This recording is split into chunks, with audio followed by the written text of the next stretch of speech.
Nana Munkune. Se onoso so ena de na asembere ne ena maboa na dwie ena waye na adwene se obigu manum ase nana osua ni ne akola na meto aduane ma no monye ne kra afi ne bani wu nana obi ode ne nsa beso akola ni bia me de ne da sa aduabo yase se me maka che Joyce se yenko black baby Owusu Bempah monye me kra na mo fa me ma ne na ase na se me ka bibi sa na me tse ma dwuma mo me brati ni fifre me bram medium na me yonko ba be su kire me na me dia go yi ni sika ma no no be jina kola no so bu mani masiana na mo ko kola no na so bi so ni mo fa ni na so na me tia wo kan Afia kwasia ba wo seki hoda nipa boni yefo be na chewo nipa me boni am ye ne de he Afia se wo ma me 300 million and also ma me 300 million na akomude ni antoanya ma na wo from no ene amochewa na wo from no omu ku na mo fa wo no manyina na ase wo ya bo ba ifo wate tesi apa Afia Schaz nega wo se ma yi boni aye waye me papa na me de boni atua wo ka no me boni ne de he na papa we de ka fanyina boni ka fanyina se ka komunkume papa ye kankan we de Afia ka fanyina se komunkume eh enti wo be de na sembe dan wo say sister amanye se na menamu na nipa ne mu se yawo na wo se wo gye ne banti no wo tete me nti fi ho no mekom de me o ma me hu me ho ano enti pa bi no ka bi ma me a na nipa na ka cho se fa beto abonten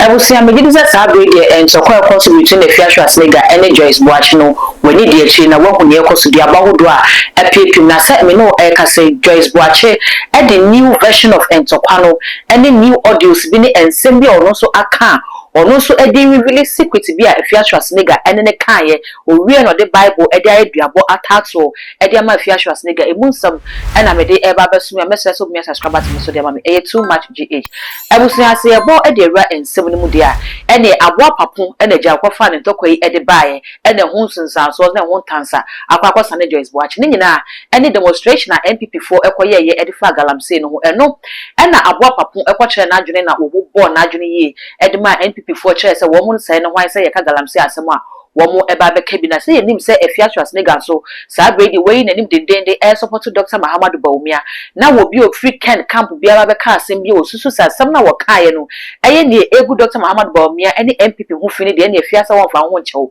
wo de ba be ma wotu nti we ena aboa papo ebe ye sa video ni wie ne Afia Schaz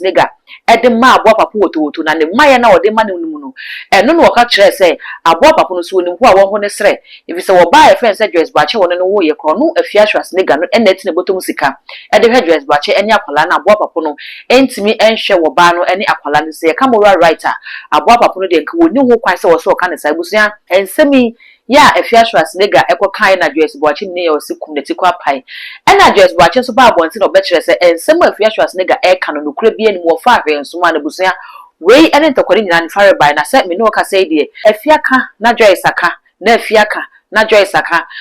aboa papo na kasa na asem ne fa ne ho de wono akasa ma abonten e meka bibia fa ne ekoso no ho na we ena Afia Schaz e de audio sa hodo e ba monten e kye ne Joyce Boakye aka de akye no e de afa aboa papo ho bra wo bre hwa wontimi hwe no sika emma ene emwa wo hie nyina ene Afia busia audio ni de pantuma wo bo ne tententen e magana fo nyina etie eno akye no anso ho ena Joyce Boakye ba abonten be kire se audios ne Afia Schaz e bo no nokura bi eni no Afia Schaz ne catch on no Joyce Boakye say womun kwa pam ko mutim pam ho na womun twa ntro fanto aboa papo so election yenum se ne be no betimi agisika e de fi no na saa na wono Afia Schaz no womu de ye John Dramani Mahama abusia eno na Afia e de asem no ho ya ne asem no ho bufu afa kosua wo de age Joyce Boakye wo wie no akwala na wo mu no wo de na das me wo Aduabɔ ne ma ye ba back to send Aduabɔ na Joyce Boakye so abo no ye de ba besom na nanto nso nyama me kire kosua na abokirewa me kire kosua ahonhom a motwa okroya me wo hia me fie aboso me kire mukosua ensamanfo mu di asem me kire mukosua me efie je wasika bedi din semafafo afre Joyce Boakye say yanko blackmail Owusu Bempah semafafo afre Joyce Boakye say yanko blackmail biara se ma fa fun Tony Joyce Boakye di nkomo se me pese me ni ye bibi a me ni Tracy ye because me ni Tracy ye na hwe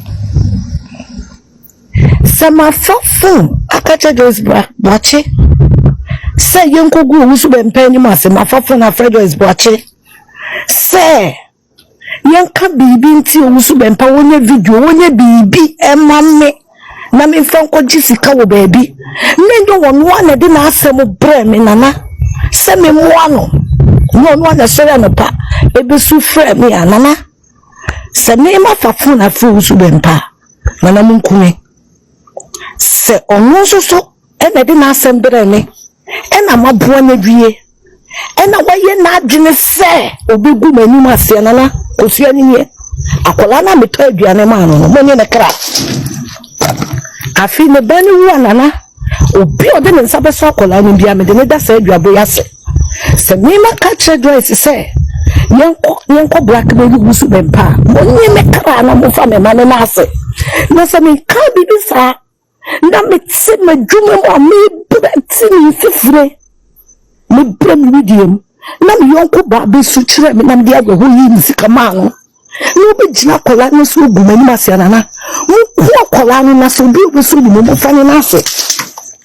afisa se na Joyce kan so boa en wa na duru so bu Tracy ni ma se esan se e yo kan se me ni na di Tracy ho nkomo se me ni ko ye bibi am ni Tracy ye ya munkume se me ni Joyce Boakye eni Tracy ho nkomo e ka se me ni ko ye bibi am ni Tracy ye ya munkume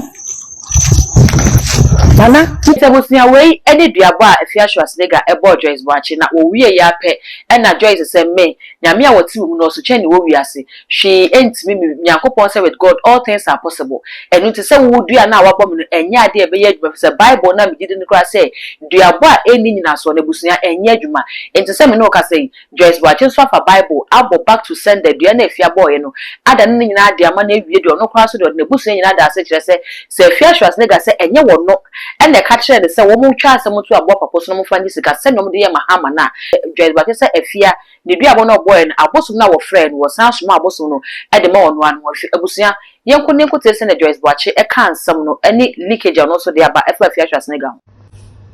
Afia Schaz me nyankopon so na mate ase say awurade ne me han ne me nkwaje hwan na me nsuro no Afia awurade ne me nkwa hoɔden hwan anim na me ho popo me bisa sa question no wo say me pa bonefo a osori tia me no sorry to me be sunsuan me awurade mani wanti no hye ase enti Afia awurade no wa hye ase wo bebo me dua because say den wo say my den my oboni ayefo ena masa ye den me dia sama to so na wo ye ka boni aye wo ni boni aye edi Afia Schaz na da wo so no kwa no obi na de ma wo so nipa no de ne ye biri na de na ye tan Afia wo ni boni aye silly you are somebody asama to so Afia sanya wo na wo ka kire me say Joyce election time ni emra obetimi de nye Owusu Bempah ni because o mu nsu wo hu ni biam enti ma wani nye den na ye ni dede na take no na je dia obeje bia se de ye mahama na Afia sanya na wo so kasa se mo kire me na eni okono de ne wa mo kire wa ne anto ya ma na wo frɛ fo mo no o mo nyina ku se de onwoma tie kwase aba wo seki hoda wo nipa boni yefo be na chew nipa be boni ameye ne de hen tesi apa Afia Schaz wo se mayi boni aye waye me papa na mde boni atua wo ka no me boni ne de hen na papa we de kafanyinam boni kafanyinam se kan komunkume papa ye kankan we de Afia kafanyam se komunkume ei enti wo be de na sembe dan wo se sister amanye se na menamu o meni panemu se yawo na wo se wo geni benti no wo tete me nti efi ho no mekom de me o ma me hu me ho ano enti pa bi no ka bi ma me a na nipa na ka cho se fa beto abonten ei information center masuma wo se fa beto abonten ana wo fe se dabra maka ma asema cho se ko ka bi ma me no enti no wo de ba abonten ba be favor me suma se fa bra public me ka cho secret say fight ma me secret bua me wasa betwantro wo betwantro to ekire Ghana for so say wa ma me 300 million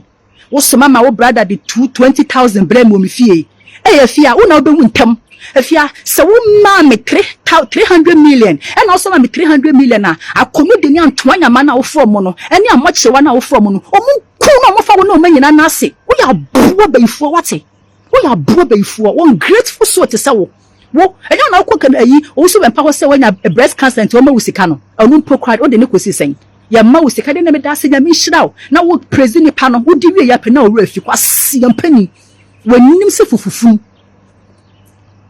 na wafanye delay wo nipa kura na me so wo ba Ghana wo ka kwantuo ma na wani tutu aka wonsam Canada Japan na ma wo ba Ghana ma wo hu beto wo de na wafanye no Father Dexter mu nyina Father Dexter no so ma no so me hu ne din bodai na wo fanye wo mo wo ka chi obi se obi ungrateful wo chi ungrateful da bi na me ungrateful na me ye no pa ne de he ene se me de ma asema be dan wo se pepani mu bi na wo ne me nipa yin kasa ma me na asem ko be ye wan yi asem o eti afa na wakoji wo sika twetwe die bi na sabo dama sister hwemu na die na nti wotimi nya politics mo Owusu Bempah enka de waye nyina gise wo de me ne me banko abeka ho sister gise wo de me ne me banko abeka ho eti wakoye ne public sa no all because of say wo me hu information ti no me kama no ntum na gu mani mu ase wo ho na woni me gya nso na wasoso wo me fie woni me gya na wo de ato me fie because my catch sister nyame adom papa no esi a wasesa mo ne kasa ma me no esi a panifo ne na kasa ntene wo ma me chop money say menji 20,000 for 10 months na samia wukumo e de ma andi ma wo de bre me eye 10 months 20,000 na afia wo se de ma me no eye me ba no chop money for 10 solid months na de ma me enye wo na de bre me se menyi fa nkoto aduanini